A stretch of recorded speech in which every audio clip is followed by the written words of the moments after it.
Welcome back to another Pirkei Avot text explication. This is Rabbi Drew, and we are now on the third chapter, the 14th text. Having the previous text being a saying of Rabbi Akiva's, we now continue with another saying of Rabbi Akiva's. Now this opens up with Hu Haya Omer, he used to say, meaning it was an expression he would frequently go around saying. This, as opposed to his previous saying, is actually a tripartite saying. It's three parts, which is fairly in keeping with the overall structuring, or a very common structure, of expressions of sharing of wisdom in Pirkei Avot. Here we go.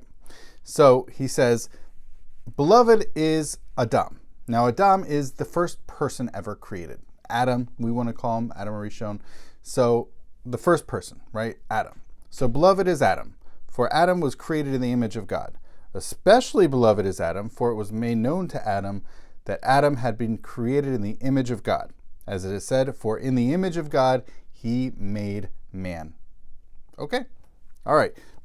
This is really distinguishing Adam, or really people, we want to think more broadly, people as opposed to animals. Now, animals are not made in the image of God, but people are.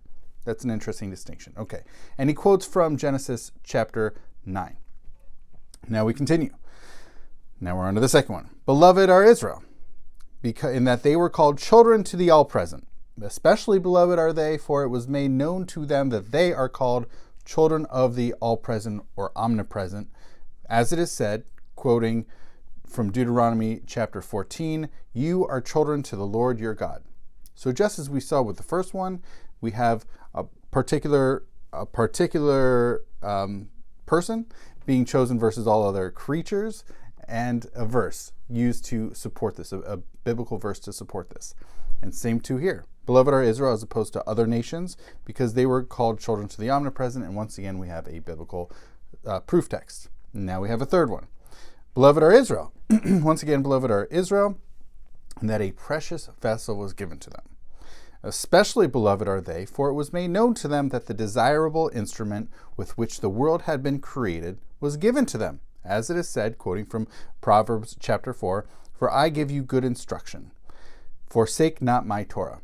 Or ki lekach tov nasati lachem Torah si al ta'azovu, which we often sing when we remove the Sefer Torah from the Ark. So this is, now, it's interesting. This one is being quoted from Proverbs as opposed to the 5 books of Moses. This is the proof text. Torah is important. Now this is something that really relates back to one of the big pieces of one of the larger themes of Pirkei Avot, which is expressing the importance of Torah and Torah study. And so that's fitting here. So it's singular. So Rabbi Akiva here in this expression and in this statement here, he's saying people are somehow more beloved than all other creatures, right? More than any other animals, because they were created in God's image. The second one is the Jews were singled out for God with a special belovedness because they are the children of the omnipresent. You are children to the Lord your God, from Deuteronomy. And then finally, they got something special. They're instructed not to forsake or abandon the Torah, and so they were given the special vessel, as it were. So, some interesting wisdom here from Rabbi Akiva, and it's really, there's a certain meaning.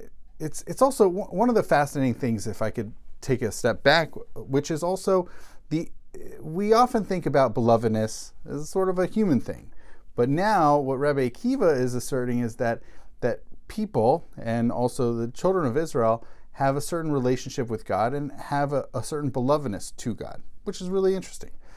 So that's something that Rabbi Akiva thought, something he believed in, and something he espoused. So thank you so much for watching.